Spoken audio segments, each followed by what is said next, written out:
Bonjour à tous, désolé pour ce petit contretemps, merci pour votre patience, ça vous a permis un peu de prendre le temps de préparer aussi nos cœurs. Bienvenue à tous, vraiment bienvenue pour ce nouveau culte ici, bienvenue à ceux qui regarderont le culte en différé sur Internet aussi. Et peut-être avant de commencer, je vais demander peut-être à Jacques si tu veux bien remettre ces moments entre les mains du Seigneur. Seigneur, de pouvoir entrer dans ta présence, Seigneur, et nous voulons en effet mettre tout ce culte, Seigneur, pour ta gloire, Seigneur, nous voulons te glorifier à travers ces chants, Seigneur. Nous voulons, Seigneur, être à l'écoute de ta parole, Seigneur, je te demande de bénir ces moments tous ensemble, Seigneur, que tu puisses être glorifié, au nom de Jésus. Amen. Pour introduire ce culte, je vous propose de tourner nos cœurs vers le Seigneur et de chanter, pour commencer, ce premier chant, c'est vers toi que je me tourne.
Je vous propose, en guise d'introduction pour ce culte, de méditer sur ce premier passage de Éphésiens 2.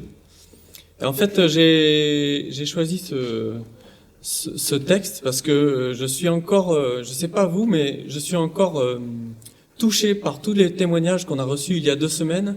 Et je trouve aussi que le culte de la semaine dernière était une continuité. Et je voulais aussi qu'on se rappelle encore de ces moments qu'on a vécus et aussi qu'on en profite pour s'examiner nous-mêmes aussi. Et donc je vous propose de lire déjà les 7 premiers versets dans Éphésiens 2.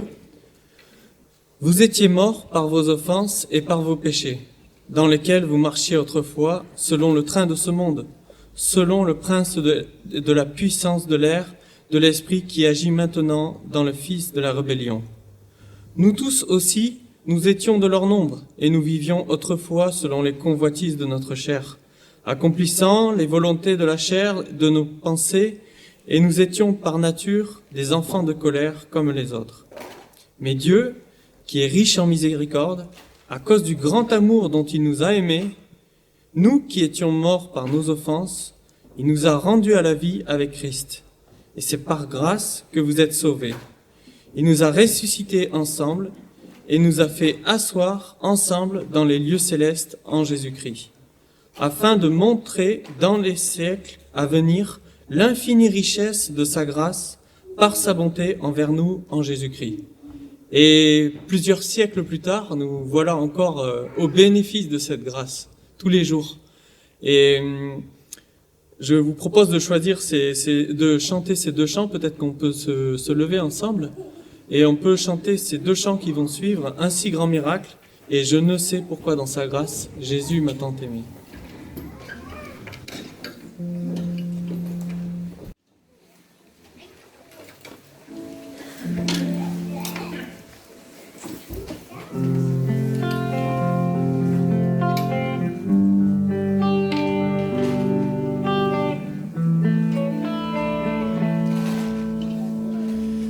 Dieu, quel amour pour moi, quelle patience, tu as conduit vers toi mon ignorance. Comment pouvais-je alors saisir ce que ton cœur voulait m'offrir? Un si grand miracle, un don si précieux.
propose de vous rasseoir.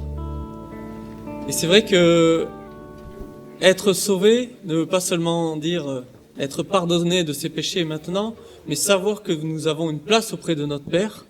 Et c'est pourquoi nous avons chanté ça. Nous attendons l'heure de son retour, nous attendons l'heure où nous le reverrons aussi, parce que il est notre divin avocat et il nous a gardé cette place. Et c'est ce que dit la suite de ce passage aussi, et pourquoi, il nous explique un peu quel est le fond un peu de cette grâce de Dieu. On lit au verset 8 et 9, « Car c'est par la grâce que vous êtes sauvés, et par le moyen de la foi, et cela ne vient pas de vous, c'est le don de Dieu. Ce n'est point par les œuvres, afin que personne ne se glorifie. » On comprend que on doit garder cette humilité en nous, et aussi ces regards toujours fixés vers notre Sauveur, vers notre Créateur, et pour comprendre ce que lui et que lui nous dirige, et qu'on soit vraiment sous cette grâce tous les jours. Et je vous propose de chanter ce chant « Quelle grâce incomparable ». On peut se lever peut-être, c'est un chant joyeux.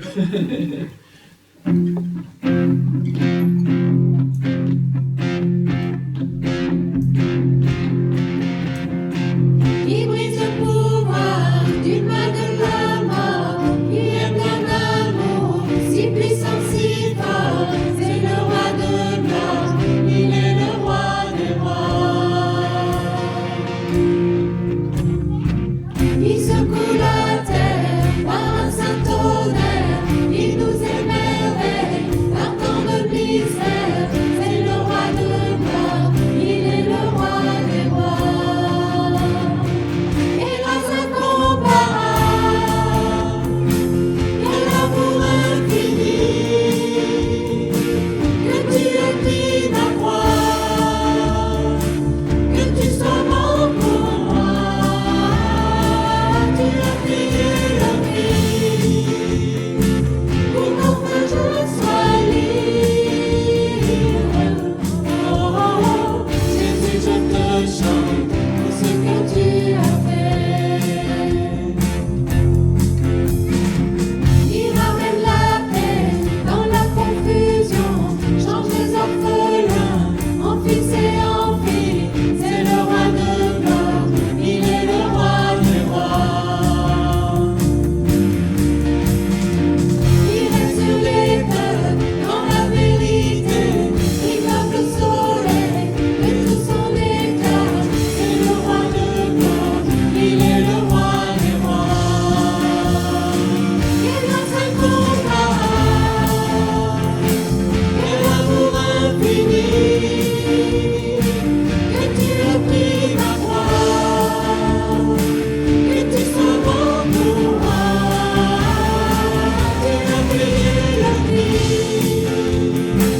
pour qu'enfin je sois libre. Oh, oh, oh, Jésus, je te chante pour ce que tu as fait. Digne est l'agneau immolé, digne est le roi vainqueur sur la mort. Digne est l'agneau immolé, digne est le roi vainqueur sur la mort. Digne est l'agneau immolé, digne est le roi vainqueur sur la mort. Digne est l'agneau immolé, digne est le roi vainqueur sur la mort. Quel amour infini, que tu aies pris ma croix, que tu sois mort pour moi, tu as payé le prix, pour qu'enfin je sois libre. Oh, oh, oh, Jésus, je te chante pour ce que tu as fait.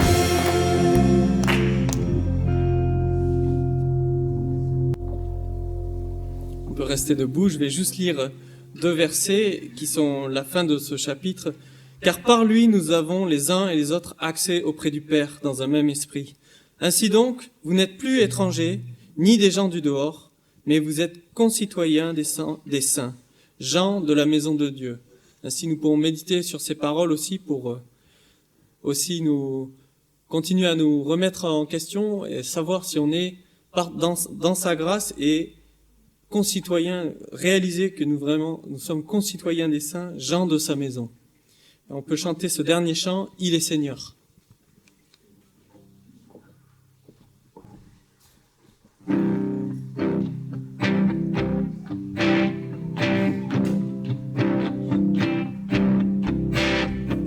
L'heure est arrivée, le moment de vérité, a sonné l'avènement de sa lumière.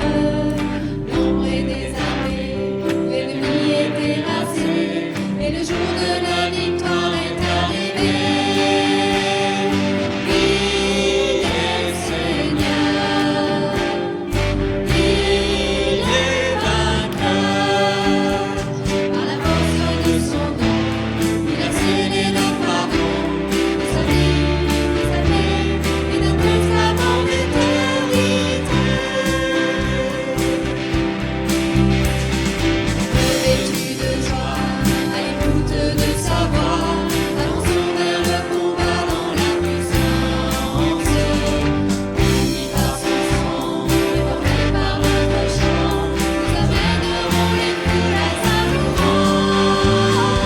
Il est Seigneur,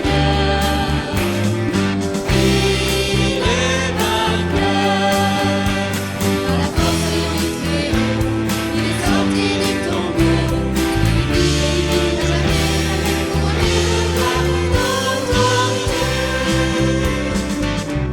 C'est déjà l'heure de ce jour où l'on verra le salut de Jésus-Christ briller sur terre. Et avec nous certains, l'étoile du matin, dans le ciel illuminé de nos prières. Il est Seigneur, il est vainqueur, que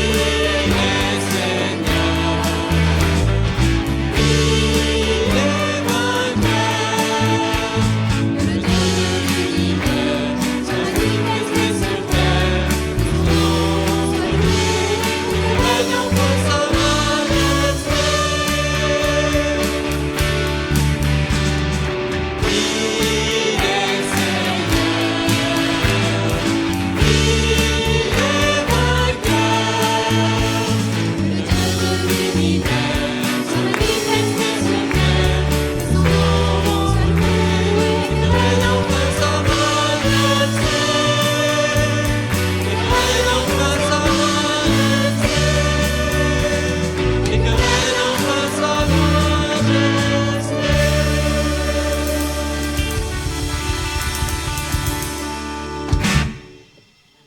Je vous propose de vous rasseoir. Et avant de laisser la place à Georges, je veux juste vous rappeler que il y a des classes pour tous les enfants, c'est-à-dire des petits jusqu'aux ados. Donc si c'est le moment pour les enfants d'aller dans les différentes classes. Waouh! Je sais pas vous, mais moi j'ai été très touché par ces nouveaux chants que je ne connaissais pas, mais quelle belle parole. Il y avait tout un cheminement. Et j'aurais presque envie de dire, quoi rajouter, hein? Eddie nous a menés vraiment à louer notre Seigneur. Il était question beaucoup de grâce dans les chants que nous avons chantés. Nous avons chanté « C'est vers toi que je me tourne, j'élève mes mains pour te rencontrer ».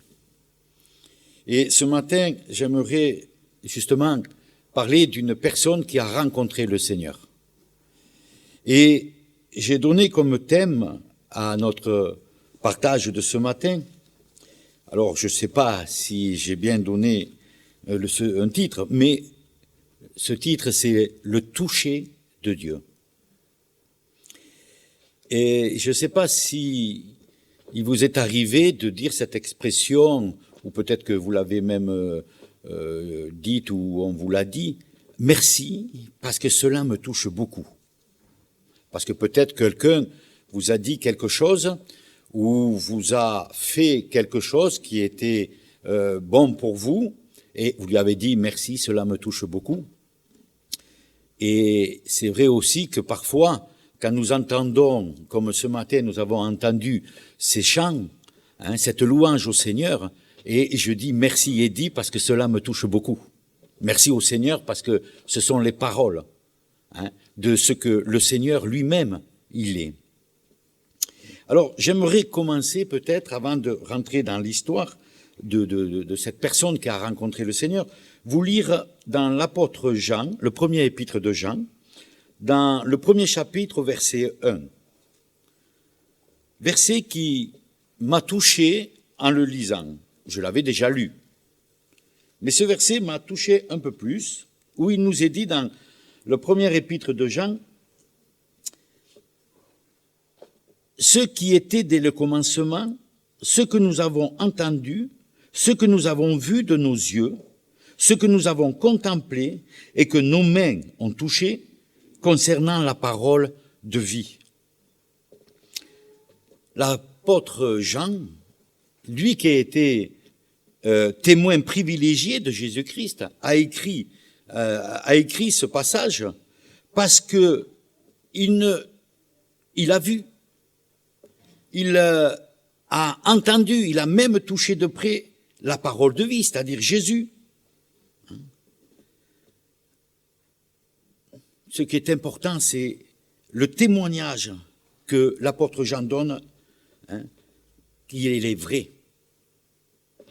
Il ne s'agit pas d'un beau rêve, d'une fable, mais c'est un fait réel, soigneusement observé, et cela est rapporté avec précision, bien sûr, dans la parole de Dieu. Et l'apôtre Jean souhaitait bien sûr transmettre une expérience qui n'est pas seulement de l'ordre de la connaissance, mais complètement palpable. Alors j'ai pris une histoire que vous connaissez, bien entendu. C'est l'histoire de la femme qui est malade depuis 12 ans. Et cette histoire, on la trouve dans Marc, si vous voulez bien prendre Marc, qu'on va lire. Marc chapitre 5, du verset 24 au verset 34. Il nous est dit, Jésus s'en alla avec lui, et une grande foule le suivait et le pressait. Or, il y avait une femme atteinte d'une perte de sang depuis 12 ans. Elle avait beaucoup souffert entre les mains de plusieurs médecins. Elle avait dépensé tout ce qu'elle possédait et elle n'avait éprouvé aucun soulagement, mais était allée plutôt en empirant. Ayant entendu parler de Jésus, elle vint dans la foule par derrière et toucha son vêtement. Car elle disait, « Si je puis seulement toucher son vêtement, je serai guérie. » Au même instant, la perte de sang s'arrêta et elle sentit dans son corps qu'elle était guérie de son mal. Jésus connut aussitôt en lui-même qu'une force était sortie de lui et se retournant au milieu de la foule, il dit « Qui a touché mes vêtements ?» Ses disciples lui dirent « Tu vois la foule qui te presse et tu dis « Qui m'a touché ?» Et il regardait autour de lui pour voir celle qui avait fait cela. La femme, effrayée et tremblante, sachant ce qui s'était passé en elle, vint se jeter à ses pieds et lui dit toute la vérité. Mais Jésus lui dit, « Ma fille, ta foi t'a sauvée, va en paix et sois guérie de ton mal. » Juste avant, il nous est dit au verset 24, Jésus s'en alla avec lui. Alors, avec qui il était? On sait qu'il y avait une foule qui le suivait. Mais là, il est question de Jairus qui vient vers Jésus et qui lui dit que sa fille, elle est malade, elle est mourante, et il fallait que vienne pour que tu puisses la toucher afin que tu la guérisses. On voit encore le besoin d'être touché par le Seigneur. Je crois qu'en tant que chrétien, il n'est pas impossible d'espérer d'être touché par Jésus, en se jetant bien entendu à ses pieds. Peut-être on est touché parce que nous avons, par une méditation personnelle que nous avons avec le Seigneur, nous sommes touchés dans un tête-à-tête avec Dieu par une expérience vécue, à moins que ce soit bien sûr le Seigneur qui nous touche lui-même.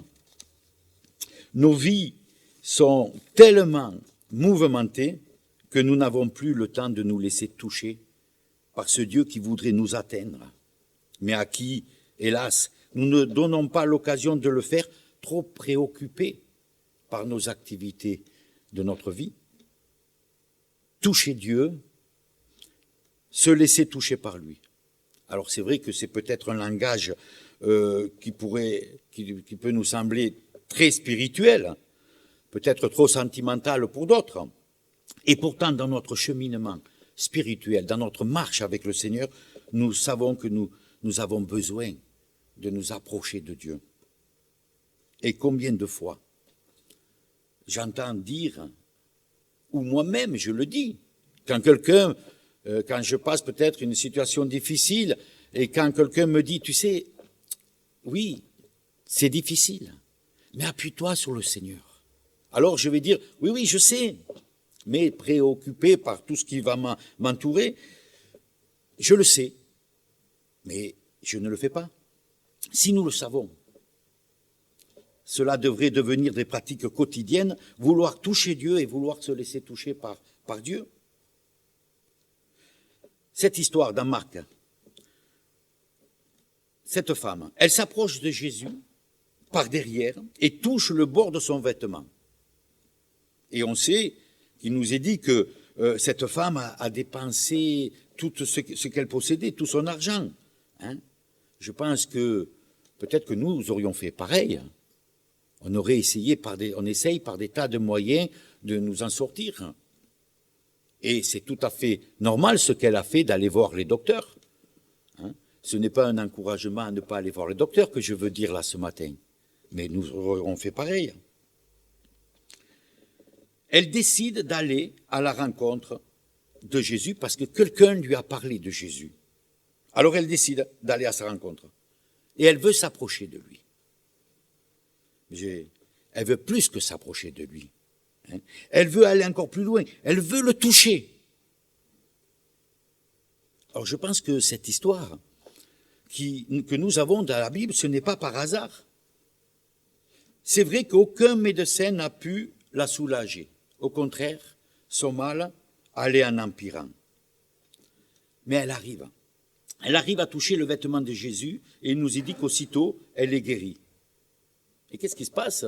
On voit que Jésus, il dit, mais qui m'a touché? Et c'est vrai qu'à cette époque, il n'y avait pas les barrières sanitaires que nous devons respecter maintenant de mètres. Non, ici, là, toute la foule le pressait, toute la foule le bousculait. Qui m'a touché? Et dans Luc, en prenant la même histoire, on voit que Luc nous dit que c'est Pierre qui répond à Jésus et qui lui dit, mais maître, tu demandes qui t'a touché, mais tout le monde te bouscule, tout le monde te serre. Mais Jésus, lui, il dit, oui, une force est sortie de lui, une force divine. La grâce, comme nous avons chanté. La femme, elle, se voyant découverte, qu'est-ce qu'elle fait? Elle se jette à ses pieds et déclare devant tout le monde pourquoi elle a fait cela. Et que son mal est parti à l'instant même qu'elle avait touché Jésus. Quel beau témoignage. Jésus savait que c'était cette femme. Quand il demande, mais qui m'a touché? Je pense que Jésus le savait, puisqu'il nous est dit qu'à un moment donné, il se retourne pour voir celle qu'il avait touchée. Donc il le savait. Mais peut-être qu'il voulait aussi qu'elle aille plus loin, en donnant son témoignage. Et elle le dit devant tout le monde.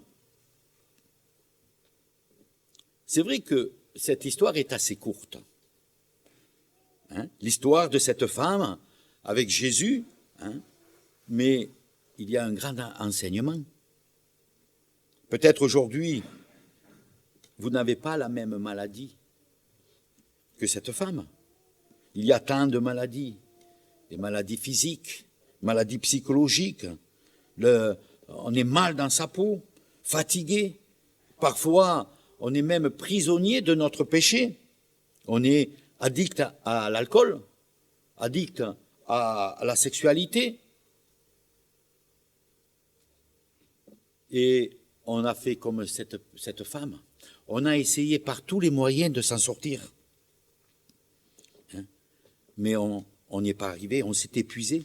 sans succès de guérison.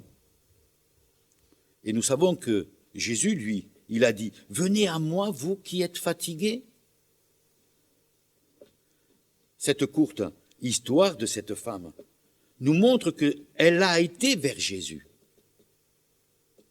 Et je me disais en me préparant à cette étude, combien de temps encore je vais attendre en portant mon fardeau avant de m'approcher de Jésus, de vouloir le toucher.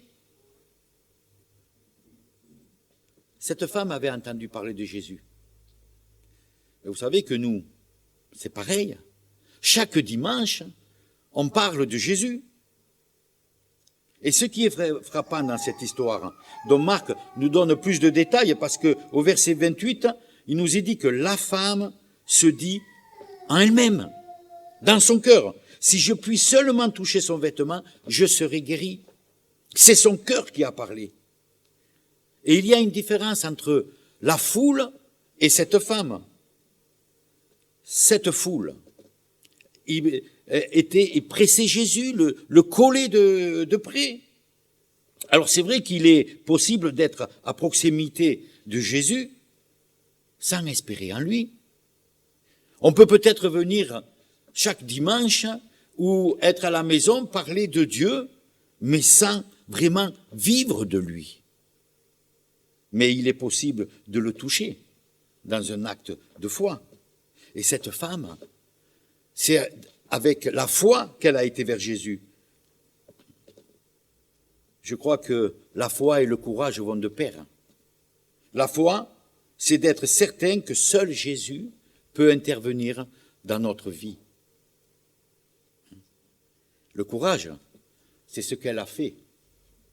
Elle a été vers Jésus. Et il y avait tellement de monde qu'elle a été certainement obligée de se faufiler, de bousculer aussi les gens pour pouvoir aller jusqu'à Jésus. Et là, j'étais en train de penser, mais parfois, nous avons besoin aussi de bousculer nos habitudes, notre façon de voir les choses, notre façon de nous approcher de Jésus. Nous avons besoin aussi, nous, de bousculer les choses et d'écouter aussi que notre foi. Et cette femme, elle a écouté la foi, et c'est pour ça qu'elle a eu ce courage. La parole nous dit que si nous avons de la foi comme un grain de blé, on serait capable de déplacer les montagnes. Vous connaissez ce passage? Apparemment non. Eh bien moi je le connaissais, ce passage. Il y a très longtemps que je le connais, ce passage. Et je me souviens quand j'étais petit, enfin plus jeune, en lisant ce passage, je regardais les montagnes et bon, des fois, je restais pas des heures, mais je me disais, mais elle bouge pas. Elle ne bouge pas. Mais aujourd'hui, quand je regarde la foi de cette femme, je comprends bien que c'est ce qui est impossible à l'homme, c'est possible à Dieu. C'est avec la foi qu'elle a pu braver la foule. C'est avec la foi qu'elle s'est approchée de Jésus. Et c'est avec la foi qu'elle voulait toucher rien que le bord de son vêtement. Alors j'imagine si elle aurait carrément touché Jésus.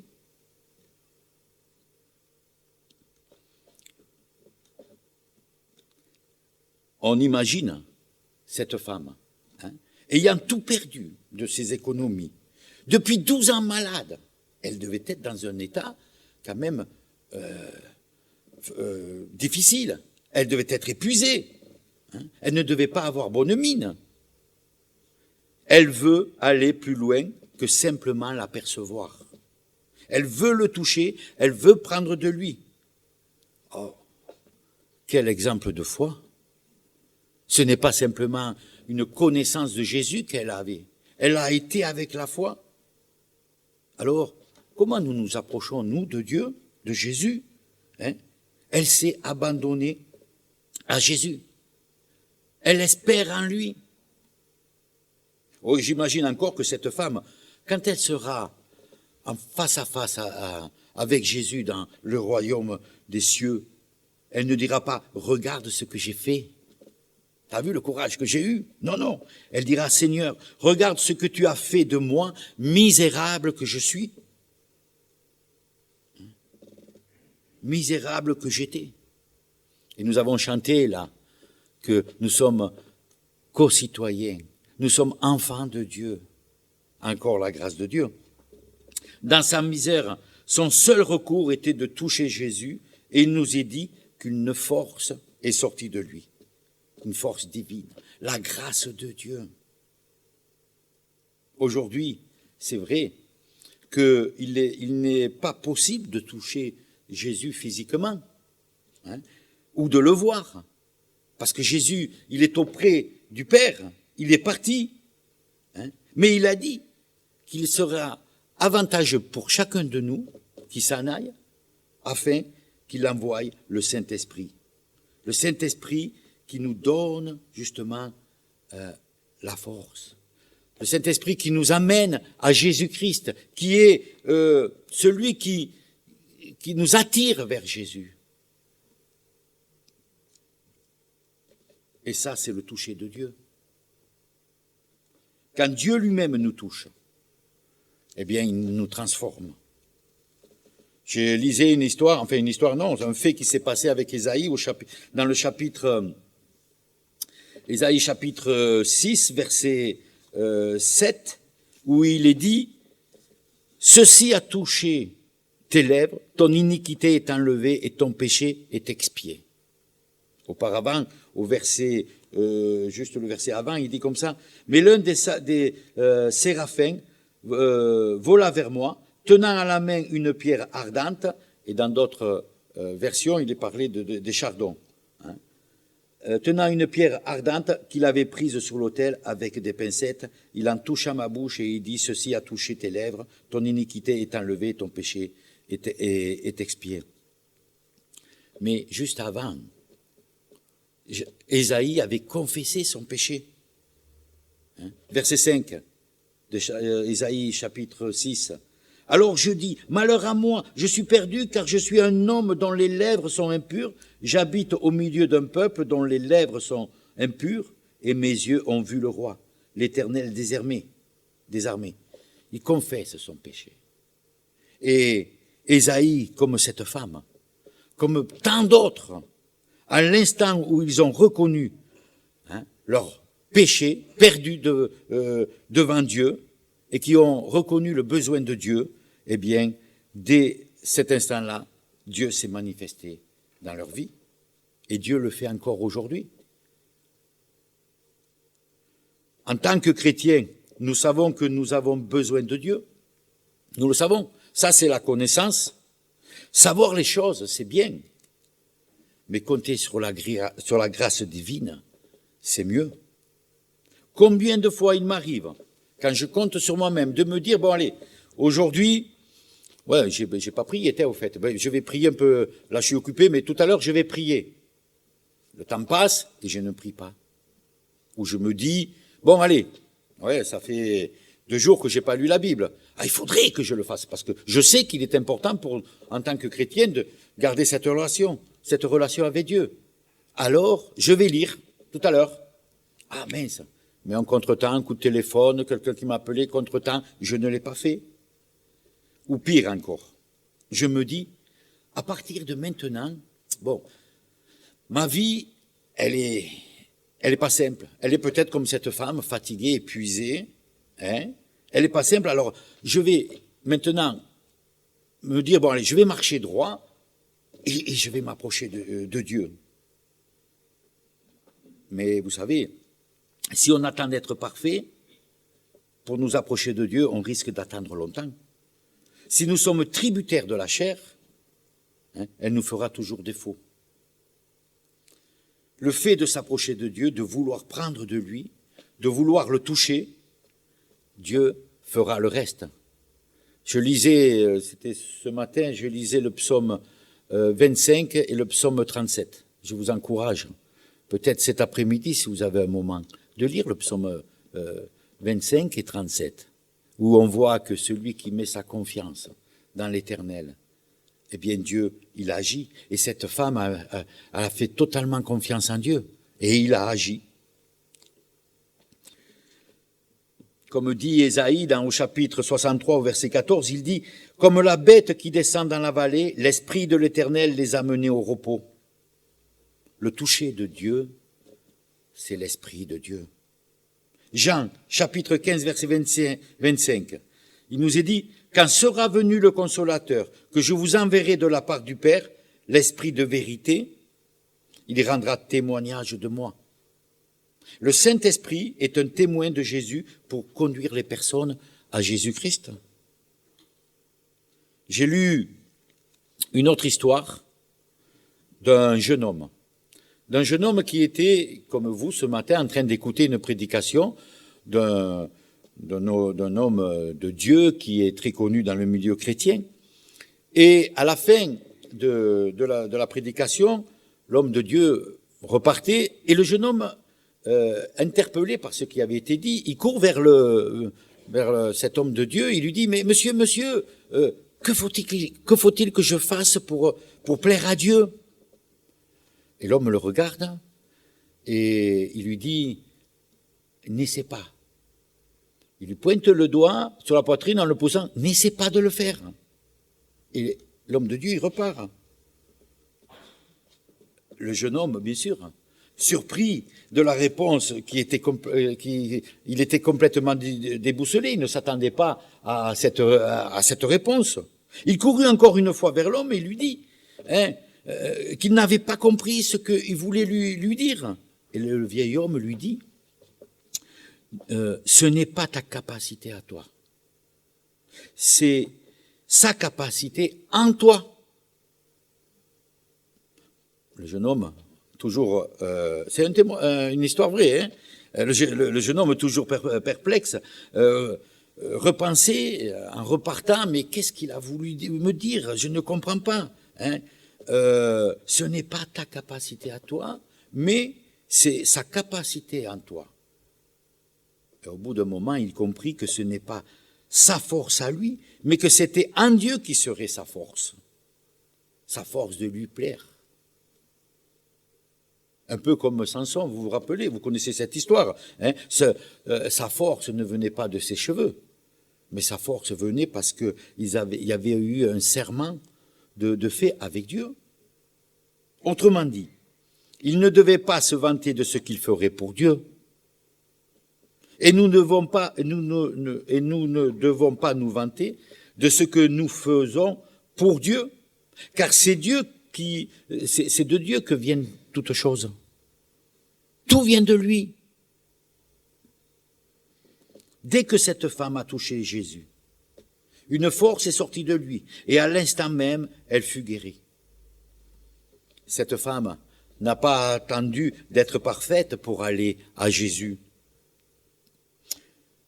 Paul nous dit dans 2 Timothée au chapitre 2, verset 13, « Si nous sommes infidèles, lui, il demeure fidèle, car il ne peut se renier lui-même. » Ça veut dire que si nous manquons de foi, lui, il demeure fidèle. Bien entendu, ce n'est pas un encouragement à être infidèle. Bien au contraire, puisqu'il est fidèle, c'est un encouragement à s'appuyer sur lui.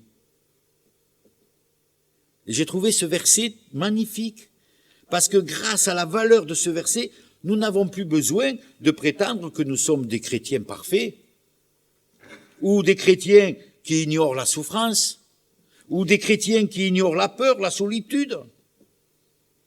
Cette femme, elle n'était pas parfaite. Et Eddie nous l'a rappelé, dans le témoignage que nous avons eu des baptêmes il y a 15 jours de ça, hein, on a entendu, chaque personne a dit qu'ils étaient perdus, qu'ils étaient imparfaits. Et l'Esprit de Dieu les a touchés, il les a amenés à Jésus. Et ils ont rendu témoignage publiquement, un peu comme cette femme, quand Jésus lui dit, mais qui m'a touché? Hein? Elle témoigne de ce que Jésus avait fait. C'est ce qu'ont fait ma famille, ma mère, Audrey et nos frères. Donner témoignage de ce que le Seigneur fait dans nos vies. Vous savez, n'attendons pas d'être parfaits. Pierre, vous connaissez l'histoire de Pierre. Eh bien, Pierre, on sait très bien qu'il a manqué 2 fois à un moment donné. Il a renié le Seigneur 3 fois, à 3 reprises. On sait aussi que Thomas, il a douté. Il voulait voir pour croire. Et pourtant, Jésus, il est resté fidèle à ces 2 personnages. Dieu est fidèle envers nous. Il nous faut nous approcher de lui tel que nous sommes. La fidélité de Jésus prend le relais quand notre foi, elle vacille. Paul a bien dit, « J'ai été crucifié avec Christ, et si je vis, ce n'est plus moi qui vis, c'est Jésus, Christ qui vit en moi. Et maintenant, si je vis dans la foi au Fils de Dieu. » Il vit dans la foi au Fils de Dieu. Eh bien, c'est ce que nous devons aussi, nous, vivre dans la foi en notre Seigneur Jésus. Cette femme, elle espérait en Jésus-Christ. Elle mettait sa confiance en lui. Elle avait foi en Jésus, malgré ses difficultés. Parfois, vous savez, la vie nous mettra face à des épreuves qui nous sont, qu'on aura des difficultés à surmonter. Peut-être que ça va nous tétaniser. Vous savez, aujourd'hui, j'ai ma sœur et mon beau-frère qui ont le Covid-19. Je l'ai eu au téléphone dernièrement, elle était en pleurs. Son mari a fait un malaise, dépassé 40 et quelques de fièvre. Elle passe par des moments difficiles. Le Seigneur nous a pas dit que nous aurons une vie facile comme nous l'entendons, parce que quand on entend, on se dit, ben il nous donne la joie, il nous donne la paix. C'est pas comme nous l'entendons, nous, mais il nous donne cette joie de lui appartenir et cette paix d'être sauvé et qu'un jour on sera avec lui. Ouais. Vous savez, que ce soit à travers peut-être une maladie, un deuil. Je me souviens encore quand j'ai perdu mon épouse Esther, moi-même j'étais complètement à un moment donné déboussolé, j'étais perdu. Un jour je discutais avec mes collègues de travail et ils me disaient comme ça, ouais mais t'es quand même fort parce que t'as du courage avec les enfants et tout, mais non, moi j'avais pas de courage, j'avais pas de force, mais c'est le Seigneur qui me portait. Parce que je disais, oui je suis dans le désespoir mais je ne suis pas anéanti, il est là. Et je vous encourage vraiment à reconnaître, même si on traverse, certains de nous, je ne connais pas, mais on peut peut-être traverser aussi des difficultés. Vous pouvez traverser aussi peut-être un deuil aussi. Il y a tant de choses dans notre vie qui ne sont pas toujours comme on voudrait. Jésus-Christ nous porte. Jésus-Christ nous sauve. L'exemple de cette femme malade nous montre que le fait de vouloir voir Jésus, de vouloir nous approcher de lui, sortira de lui sa propre force. Et nous avons besoin vraiment de compter sur lui. Vouloir toucher Jésus de près. Je sais qu'aujourd'hui, le Seigneur, il est auprès de Jésus, mais il nous a envoyé le Consolateur. Et nous pouvons compter sur la parole de Dieu parce que, comme nous l'avons lu au début, l'apôtre Jean nous parle de ce qu'il a vu, de ce qu'il a touché. C'est un fait réel. Dieu, il est vivant aujourd'hui, malgré les circonstances, malgré les maladies. Alors, tout simplement, que Dieu nous aide à reconsidérer peut-être l'histoire de cette femme et que nous puissions aussi entendre ce que Jésus-Christ a dit à cette femme. Va, ta foi t'a sauvé. Va et sois guéri de ton mal. J'ai été frappé par cette phrase aussi parce qu'il a d'abord dit, Jésus, va, ta foi t'a sauvé avant la guérison. Parce que Dieu peut guérir et Dieu aussi ne guérit pas tout le temps. Mais il lui dit, va, ta foi t'a sauvé. Alors que vraiment, nous puissions, comme je dis, reconsidérer cette histoire de cette femme. Malgré ses difficultés, malgré sa maladie, elle a été vers Jésus. Que vraiment le Seigneur nous aide à regarder à lui, vouloir le toucher spirituellement, bien sûr, et de nous appuyer sur lui. Que le Seigneur nous bénisse et qu'il nous accompagne. Amen. Nous aurons l'occasion de chanter dans quelques minutes, mais je voudrais donc remercier notre frère pour ce message. Il nous prend par la main et nous rappelle les choses fondamentales et essentielles. Et nous allons nous recueillir dans la prière pour clôturer cette partie du culte. Et ensuite, nous aurons aussi quelques annonces et quelques moments de partage. Seigneur, merci pour ce que nous avons entendu. Merci de ta présence et merci, Père, parce que, en effet, nous pouvons nous jeter dans tes bras. Nous pouvons, Seigneur, venir avec tous nos fardeaux et que nous n'oublions pas, Seigneur, que tu sais qui s'approche de toi et dans quelle motivation, et que notre cœur soit entier à toi. Tu vois, Seigneur, le fardeau des uns et des autres ici, ce matin, et pour tous ceux qui nous écoutent. Et nous te prions, Seigneur, vraiment d'intervenir. Et, Seigneur, que nous n'hésitons pas à nous approcher de toi sincèrement. Tu nous aimes, Seigneur, et tu veux t'occuper de nos vies. Et nous t'en rendons grâce. Amen.